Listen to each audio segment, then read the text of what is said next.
Here's the finished product of what I'm showing you to create in this video. Press Control Enter to render it out. Have you check it out. And I'm going to stick my mic inside my headphones real quick so you can hear it. But I suggest clicking the link in the description of the video to hear it real nice and to see it on the page at Develop PHP. I'll put the link to the source file download and everything and the demo right there on the right in the video description at YouTube. Okay, I'm going to stick my mic into my headphones so you can hear the menu, because that's really what it's all about. And it's about animated Movieclip buttons. I show you how to create those from scratch. Here we go. Homepage, videos, audio, feeds, audio, feeds, audio, feeds, audios, audio, videos, audio, videos, homepage, videos, audio, feeds, videos, feeds, homepage, videos, audio, feeds, audio, homepage. There you have it. You guys are going to like this one. Have fun. Okay, before we even begin creating a new file in Flash and assembling things, we're going to need some sounds that are going to be used for the buttons or the items or whatever movie clips. So let's go into Soundbooth, and if you don't happen to have Soundbooth, you can use Audacity. That's Audicity. Audacity. It's free, 100% free. It's a nice tracking and recording sound editing tool and all that good stuff. And that's Audacity. But I'm in Soundbooth CS4, and so what I'm going to do is make the sound my voice clip for the home page. And now you can just click record, open record dialog, and there's the record dialog, and I can see my levels. Check, check, check, 1 2 in the house, check, check, and then I can go to record here. Now once I press record, it's going to begin recording my voice track, and I'm just going to say home page. Home page. Press stop.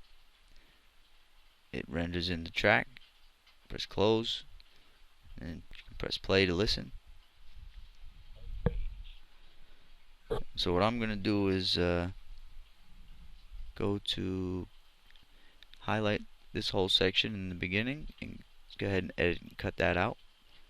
And then this whole section at the end, let's edit and cut that out. And I'm just going to show you how to do the first sound, and then I'm going to do the other 3 sounds for my other 3 buttons or my other 3 items in Flash, and on my own, and I'm not going to be recording that segment. But you can do all yours the same way as I'm doing mine here.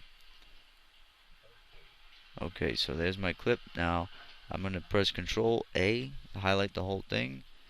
I'm not sure if that's necessary, but go up to Effects and Dynamics, and then in the Stereo Rack preset, go to Ambience, or pick any of these that you like. I'm just going to pick Ambience for mine, and it's going to take a second and load in.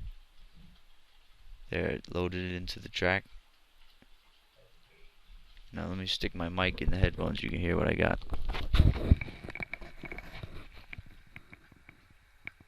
Homepage. Homepage. Homepage. Okay, so that's the sound I'm going to use. I'm going to go File, Export, Save As, File, Save As, save it as an MP3. Where are we? We're MP3, and let's just put it on the desktop, and let's call it homepage MP3. Homepage.mp3. And that's how you make all your sounds. That's how you make all your sounds. I'm gonna say save.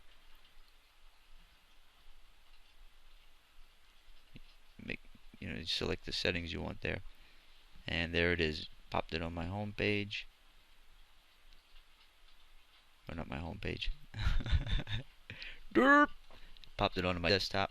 So now for that example I'm done, and I'm going to do the other 3 sounds for my other 3 buttons. And the 3 buttons I have are going to be home.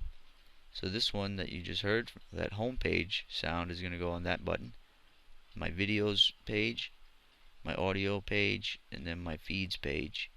And we'll make a sound for all those and add them in. Okay, so I created all 4 of my voice clips, and I put them right there. You can see one says feeds, audio, videos, and home page. And now I'm ready to assemble my menu in Flash. And I'm going to press Actionscript, create new Actionscript 3 file.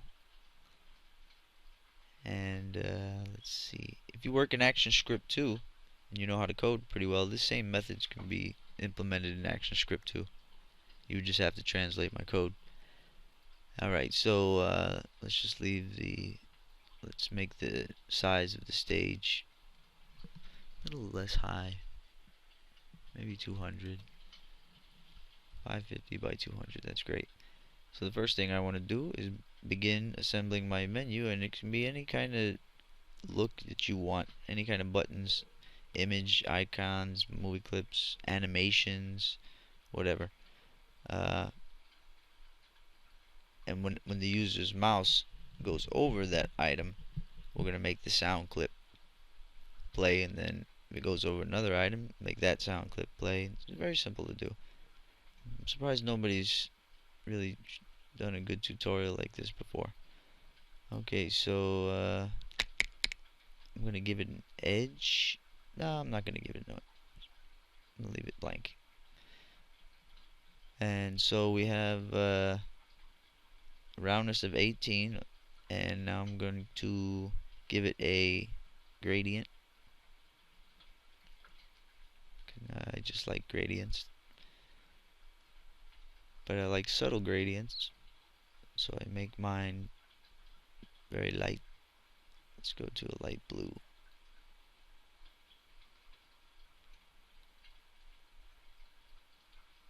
Even lighter than that.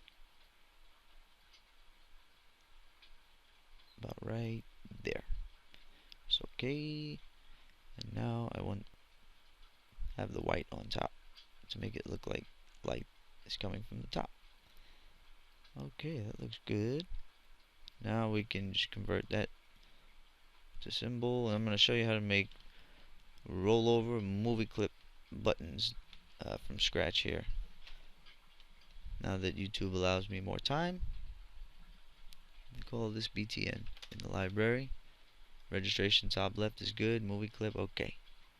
Now we have a Movieclip symbol, and it's not a button. So I named it BTN, but I didn't make it a button. You see, it's a Movieclip. And let's just give it an instance name of BTN1.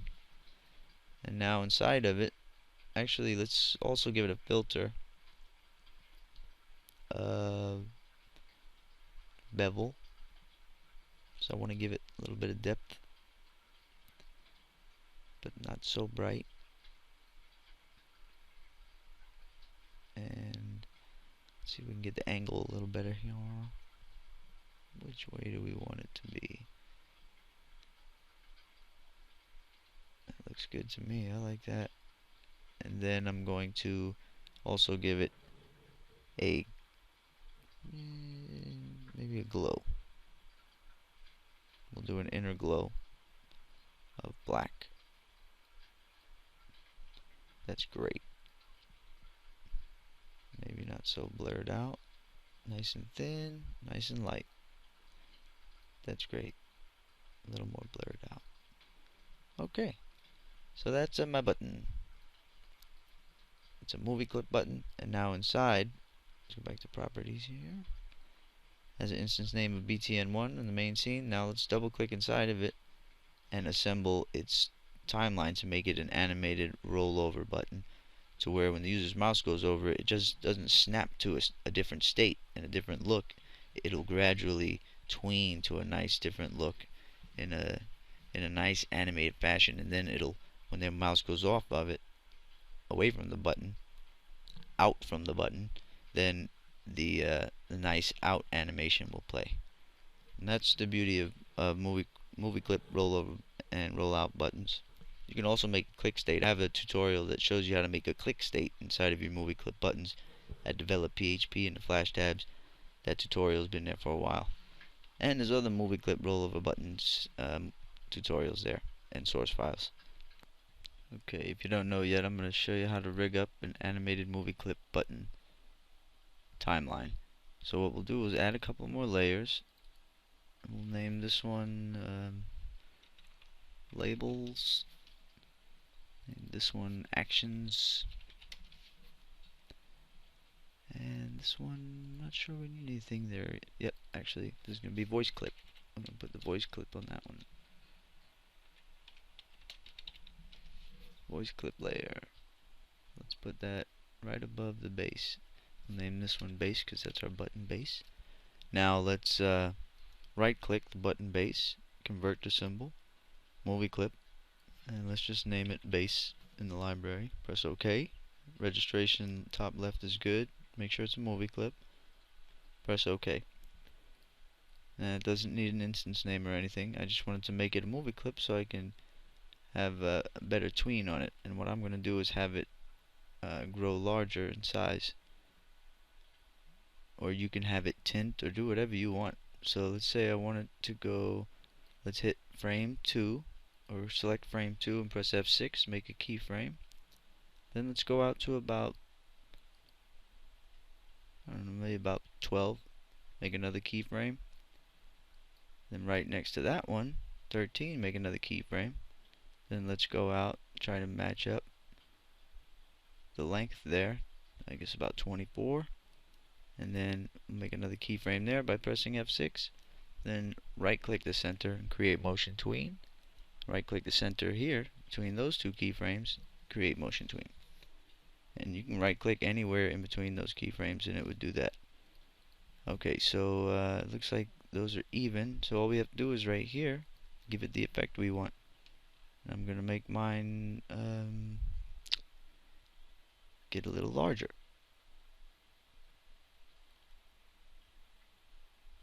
Not much, right about there is good. And then if I want the same exact size and the same exact positioning, I can just go to this, highlight it on stage, the next keyframe, press Ctrl X, remove it. Highlight the one that we made the size adjustments on, Ctrl C, go back to the frame where we removed that one just a second ago and press Ctrl Shift V. Now it has the same properties as the frame right next to it, so you can see the effect now. As we go through the timeline, it's going to bulge on over, and then on out it's going to shrink back. That's an animated Movieclip button. Your normal buttons, they snap to different frames and they don't give you a nice animated flow in your button. So the voice clip, let's just make the labels real quick. F6 here, F6 here, F5 here. On the actions layer, we're going to make keyframes now right here, F6, and here we're going to press F5 to extend the frames out. Keyframe 1, press F9, type in STOP, open, close parenthesis, semicolon.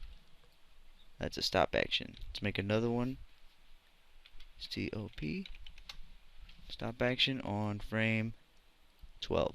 So the logic is when the user's mouse, this is how it's going to, we put the stop action here so this timeline, this little animation just doesn't loop and, you know, do that animation in a loop right when the user opens the browser or the file in the browser.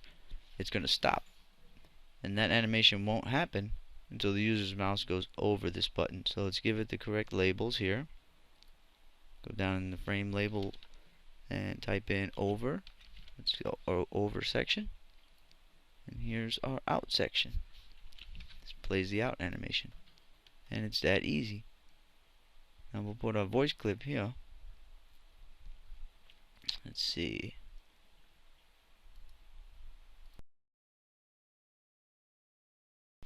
So let's go get that first one that we made that was homepage, and that's going to be on frame 2. So let's make a new keyframe. There's several different methods. There's always several ways to skin a cat in Flash. So I'm going to add it straight to the timeline here, the sound, and you can do it through code if you wanted. Wherever you're programming your buttons on scene 1 on the main timeline, or wherever you're programming your buttons from, you can add the sound there. But I prefer to do it this way. I do it multiple ways, but this way is good. It's clean. It's easy. So let's go to. Actually, that's fine. Let's make another keyframe here. Nope, not a keyframe. Let's just press F5. Now I'm going to go to File, Import to Library, and I'm going to go to my desktop, and I'm going to get that homepage sound right there, homepage MP3 sound that I was showing you that I made in the beginning.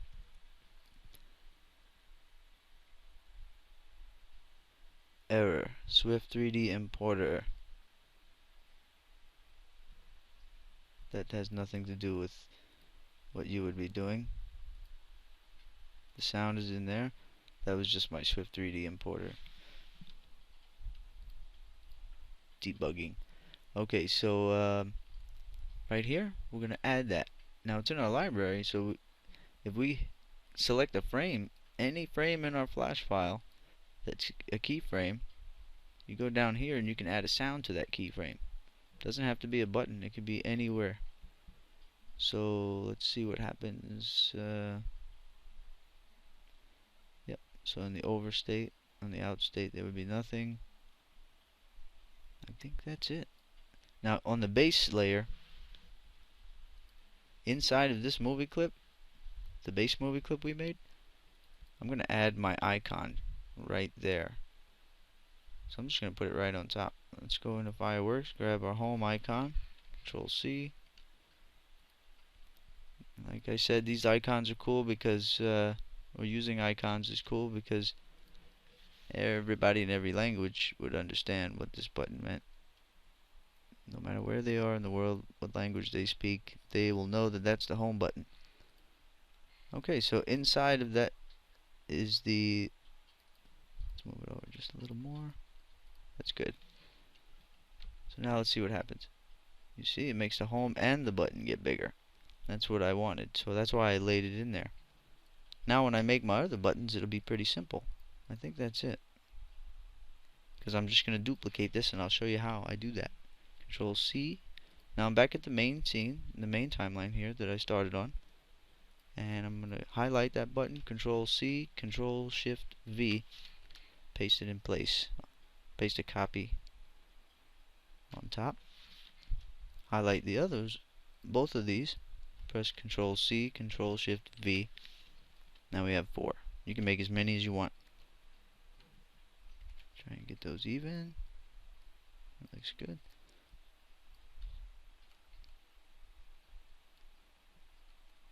Actually, here, let me spread them out a little more. And if you want to even spread to distribute the widths, you go to Modify, Align, Distribute Widths, and they all have an even spread now. Okay, so all you have to do is duplicate 2 symbols in the library, and then we can do some swapping. And I'll show you the method I use for that, and makes life easy. Go into the library, BTN, we're going to do duplicate. Right click it, select duplicate, BTN copy is fine, okay. Let's do it 2 more times. Duplicate, okay. BTN, duplicate, okay. That one's BTN copy 3. So now we have 4 separate copies of the same button. Now we're going to base. Let's go to the base. Duplicate that one the same amount of times. Okay. Duplicate, okay. Duplicate, okay. And this saves you from having to reconstruct more the button, same style and the same timeline of button many times. If you already did it once, why do it so many other times for all your other buttons? So all you have to do now is hit this one, swap it for BTN copy. This one, swap it for BTN copy 2. This one you swap for BTN copy 3. Then you go inside, and if I was to edit that icon, if I go into that base movie clip and edit that icon, it would change all of those icons. So I don't want that. So I'm going to swap this one out now for the base copies. Base copy, swap. Go into this button, do the same thing to this base. Swap for base copy 2. Go into this button, swap for base copy 3. And it's that simple. Now I can go into these buttons and change out that icon. Press Control X, remove that. You'll see all the others stayed in place. And that's what we wanted. So let's go to Fireworks and get our video clip symbol. The symbol for our video button. And let's see, where are we? Here we are. Press Control V. Import as the Movieclip. Oops. Oops. Drag that into place. And now that one will be independent. See? Oops. We gotta swap that out here. So swap the base here. Base copy. Swap out. Base copy. Swap out. Base copy. And I find this easier than making the button all over again the same way. So now you can see we have a copy. And I'm going to do that for the other last two buttons here.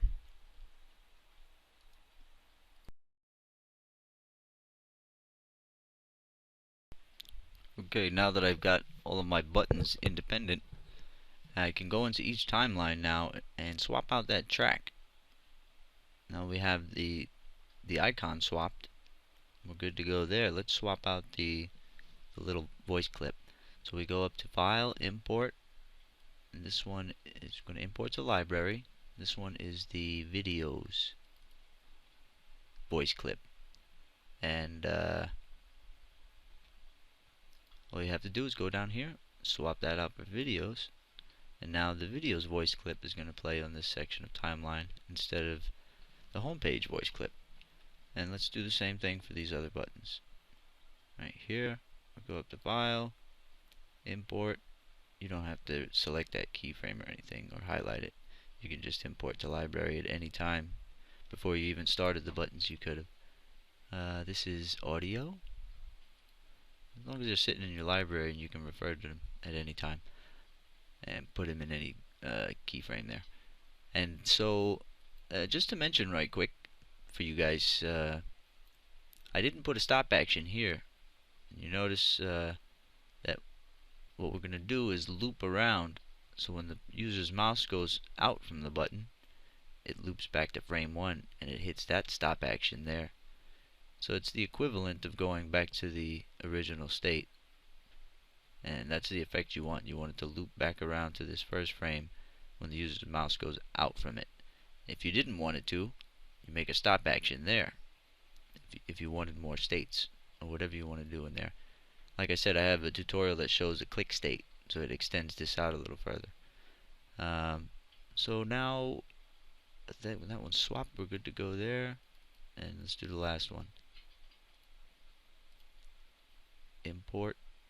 You know what? I didn't swap that last one. Let's import to Library, Feeds. Make sure we swap it. Right here, you highlight this frame. Go down here to Sound, Feeds. And I think I have to swap this one still. Click that. Nope, click that. Go down to Audio. Okay, now they're all set. Now we can finally code these bad boys. Everything should be good to go.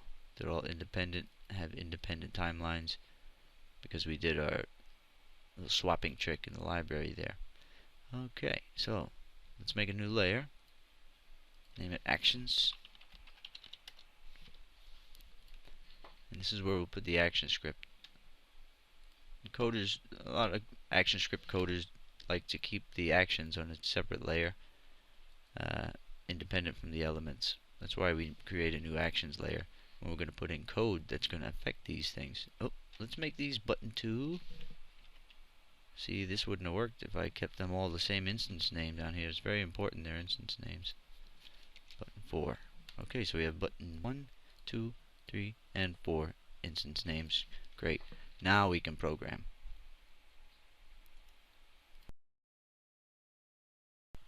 So what we're gonna do is highlight actions frame keyframe 1. Press F9, open the actions panel. This is where you program things into your flash files, and it's gonna connect to these items on stage. You see they have instance names. We're going to use those instance names to program these items and to talk to them, communicate with them, and make them do things when certain things occur. And the first thing is, let's take btn1 and give it an event listener. Add event listener, and this is going to be open parenthesis and type in mouse event. Let's put my T first on those. Dot rollover, all caps on this, underscore over, roll over, and now let's place the function name that we're going to create. And that's going to be button over, and we're going to be using universal button functions here once again, just to show you how to code a little meaner and leaner and meaner. Now let's add btn1. Let's just grab all this. Add an event listener for the out function when the user's mouse leaves the button. Now btn1 now has, let's change this to out. Now btn now has event listeners for over and out. Now we're listening when the user's mouse goes over and away from that button. That's all those two lines are doing. Now we need a function that's going to fire off. And this function is going to work for, even if you had 50 buttons, it would work for all 50. The way I set it up. Say btn over, open parenthesis, close parenthesis, open the curly bracket, close the curly bracket. Now you have a nice function nest of btn over. And inside this is going to be an event, colon mouse event. You have to claim it here. Now we can use the target of the event. Target of the event would be instance name btn1. So it's very nice. So you just say event, makes things easy. Event.target. That way you don't have to name each one and make a function, a btn over function for each one. It's a pain in the butt. Dot go to and play.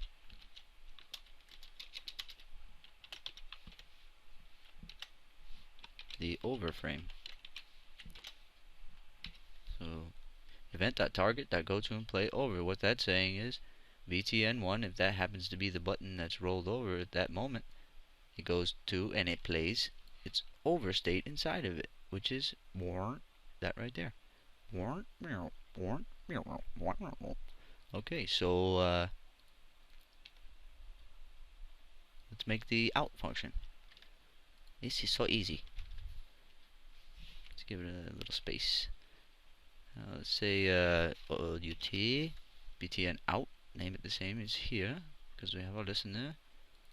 Now let's play the out state. And that one's gonna go and play this section.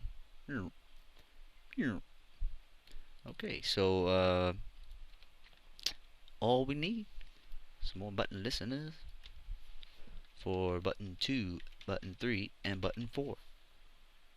So button 2, button 3, and button 4. Now I have separate listeners. You could also build an array, a button array, and add event listeners through the array to make even meaner, leaner code. Maybe I'll show you that one day. And so I think that's everything. All 4 of them have the button over and button out using event.target. So no matter which button it is, it's going to use the event.target of the name and make it go to and play that button. So let's test it out. Press Control Enter. Hopefully no mistakes. Cool. That's hot. Yeah, I'm really surprised nobody showed a tutorial on this before, adding voice clips and cool sounds to your buttons in this way. I'm gonna stick my mic into my headphones right now so you can hear it. And it's not gonna be real clear. I would suggest that you click the link in the description right now of the where the video is. Just look to the right there, and I put a link to all my source files usually, and you can see how the sound is, uh, how it's supposed to be, and how the animation is supposed to look and everything. But here, I'm just gonna stick this in here for a second. Homepage, videos, audio, feeds, audio, feeds, audio, videos. Homepage, videos, audio, feeds, videos, audio, videos, homepage, videos. It's pretty cool. Pretty cool. Okay, that's pretty much it. That shows you a pretty advanced menu system that has a modern twist, modern feel to it, and a personal feel. If you want to get your own, maybe you have a beautiful voice, you're female with beautiful pink buttons or something, you know. Nice. I'm not saying all females like pink, but if that was your style, nice red buttons with a nice hot female voice. Oh man, that would be great. That's, you know, that's just what I envision, you know. But anyways, I saw one of my homeboys' website had a menu system with his voice on it, so I just wanted to show everybody how to do it. And I don't know if he had a tutorial or anything for it, but I just wanted to create one. Yeah, so that's it. We'll see you next lesson. I'll have this source file for download so you can check everything out and get to the inner workings of it and see how I structured it out at the Develop PHP under the Flash tabs. See you next lesson.